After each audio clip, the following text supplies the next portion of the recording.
हाँ तो भाइयों, स्वागत है एक नए एपिसोड में आपका। यह ब्लॉग आज हनुमान धारा की यात्रा को लेकर के है, यानी चित्रकूट। और यह ब्लॉग हनुमान धारा की पहाड़ियों पर चढ़ने का है। हनुमान धारा में कैसा है मौसम, और सावन यानी बरसात के मौसम में यहाँ का नज़ारा किस तरह का होता है। बहुत ही खूबसूरत वादियाँ हैं, पहाड़ हैं, तो आप मेरे साथ देखेंगे और एंजॉय करेंगे। ये यहाँ के जो बंदर जा रहे हैं सीढ़ियों से, और ये जो पुराना रास्ता है, सीढ़ियों का 2 रास्ता है हनुमान धारा जाने के लिए। वैसे हाल ही में यहाँ पर अभी रोपवे सिस्टम भी हो गया है। और ये चित्रकूट जो हमारे दर्शक हैं वो बहुत ही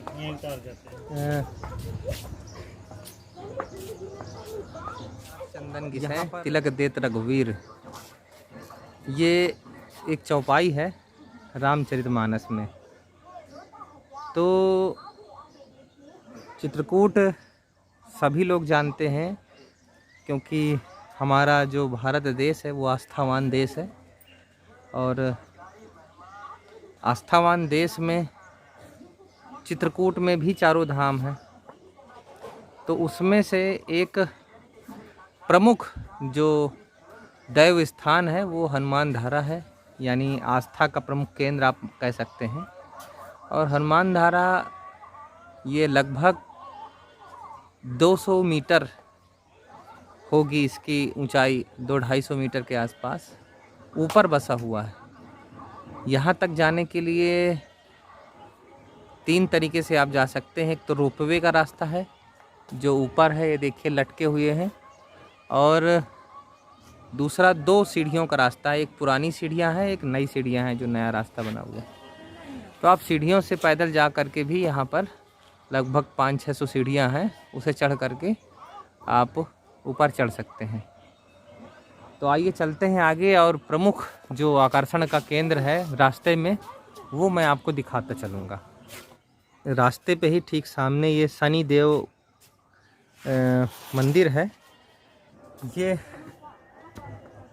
काफ़ी ऊपर है रास्ता, और इस समय मौसम है काफ़ी अच्छा है। मौसम अच्छा है, इसलिए यहाँ पर काफ़ी जो है ध्यान करे।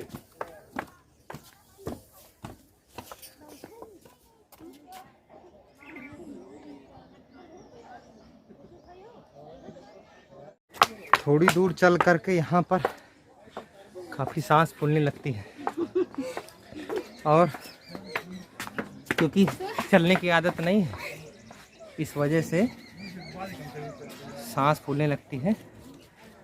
वही लगभग 100-150 सीढ़ियाँ चढ़ने के बाद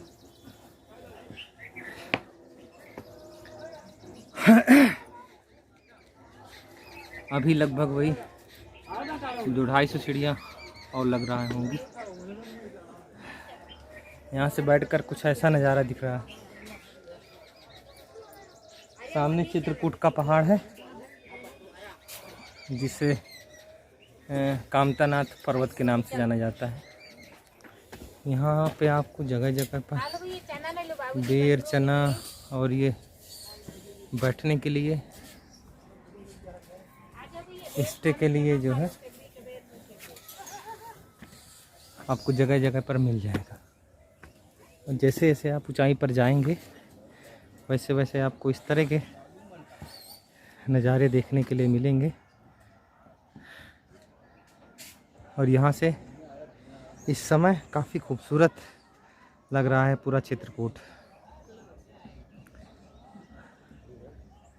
यहाँ से आरोग्य धाम भी दिखता है, और लगभग पूरा चित्रकूट आपको हनुमान धारा की ऊंचाई से देखने के लिए मिल सकता है। कुछ दूर आते हुए रास्ते पर हमें वहाँ से रोपवे जहाँ से एंड हो जाता है, वहाँ से वहाँ तक का रास्ता है। ये इतनी ऊंचाई से देख लीजिए इस तरह का नज़ारा है। किसी भी तीर्थ स्थान के जो टूरिस्ट ज़्यादा मात्रा में जब होता है तो देखिए इस तरह की गंदगी फैलती रहती है। ये जो गंदगी है ये भी अपने आप में अद्भुत है। ये आप ही लोगों की देन है। हम हनुमान धारा की रेंज में पहुंच चुके हैं, यानी हनुमान जी के मुख्य गेट पे पहुंच चुके हैं। यहाँ से ही ऊपर साइड जाने पर जो मुख्य मूर्ति है उसके दर्शन होते हैं और इसके ठीक सामने कुछ इस तरह का नज़ारा दिखता है। इस तरह का नज़ारा अपने आप में आकर्षण करने वाला है और यहाँ तक पहुँचने में काफ़ी थकान महसूस होती है। यहाँ पर जो रोपवे की सीमा है यहीं से एंड हो जाती है। अब इस पे चलते हैं और आगे की स्थिति देखते हैं क्या है, आखिरकार आगे क्या है। जैसे ही आप यहाँ इस गेट के सामने घुसेंगे तो इस तरह के नगाड़ों से आपका स्वागत किया जाएगा और ये जैसे ही इस रास्ते में आगे बढ़ेंगे तो आपको गीली सीढ़ियाँ मिलेंगी और साथ में टप टप चूता हुआ जो पहाड़ है वो मिलेगा। जो रोपवे है वो हनुमान जी के का जो टेम्पल है जो हनुमान धारा का है वो उसके ठीक नीचे थोड़ा सा वहाँ पर आपको ये उतारते हैं रोपवे वाले।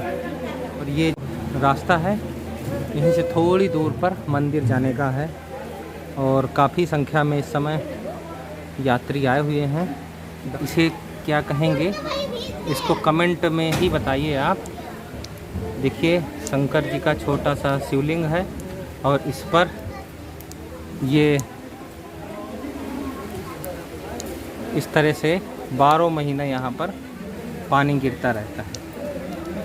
अब आप इसे जो भी कहना चाहें कृपया कमेंट में ज़रूर बताएं। हम पहुँच चुके हैं उसी स्थान पर जिस स्थान को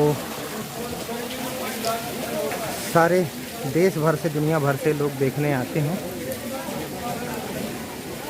और सबसे ज़्यादा आकर्षण का केंद्र यही है कि जो ये जल है, ये जीवन है, ये 12वां महीना यानी गर्मियों के समय भी ये इसी तरीके से ये यहाँ से जल गिरता रहता है और इससे श्रद्धालुओं को यहाँ पर पानी पीने में काफ़ी सहूलियत मिलती है।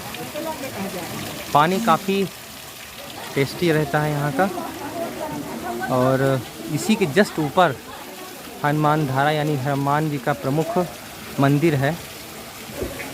मैंने ये जो जल है माउंटेन वाटर इसको पिया और ये काफ़ी टेस्टी है और सामान्य जल से बहुत ही ज़्यादा मात्रा में इसमें मिनरल्स हैं।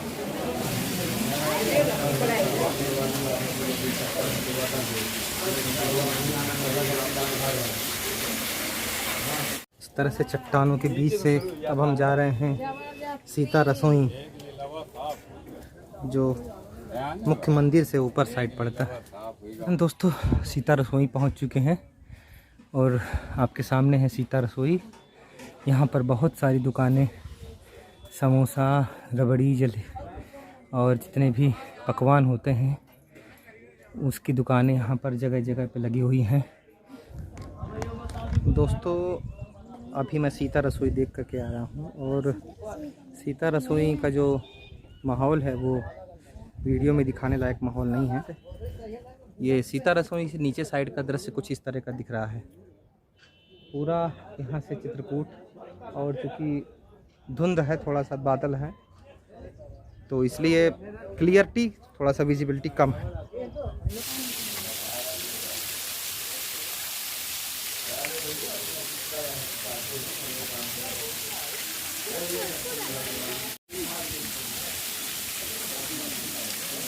में क्या होता है, समझदार लोगों के लिए इशारा काफ़ी है। कार में 250 ग्राम 100 ग्राम चमेली का तेल, एक झंडा, एक लाल लंगोटा, ये महाराज जी के श्रृंगार में लगता है। ऐसा हनुमान जी के बोलिए सच्चे दरबार की, बोलिए राम भक्त हनुमान की।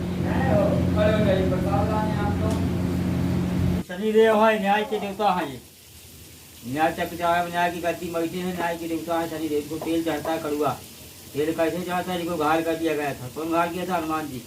हनुमान जी लंका में गए थे आग लगाने के लिए, उनको छुड़ाया था लंका से, तो हनुमान जी के ऊपर वार कर दिया। तो हनुमान जी ने पूरी पानी कढ़ीला था, उधर गए गए तो कहा सरकार हमारे शरीर में दर्द बहुत है, तो कहा जाओ तुम्हारे तेल लगेगा तो तुम्हारा दर्द ठीक रहेगा, इसीलिए इनके तेल चढ़ता है। पूंछ उनार के पूंछ में पानी कढ़ीला था, रगड़ा था शनि भगवान को। हाँ, हनुमान जी महाराज ने।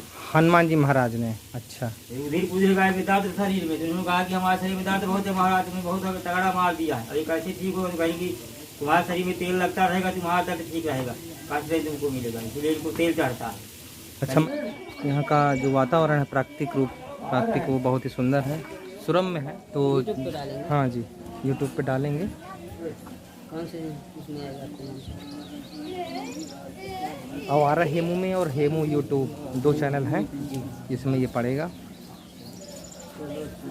तो दोस्तों ठीक है, अब ये जो सीढ़ियाँ हैं यहाँ से नीचे उतर करके हम चलते हैं दूसरी जगह पे और दूसरे स्थान पर चलते हैं, और फिर आपको जो नेक्स्ट ब्लॉग है मैं उसको बताते हैं अब कहाँ जाने वाले हैं।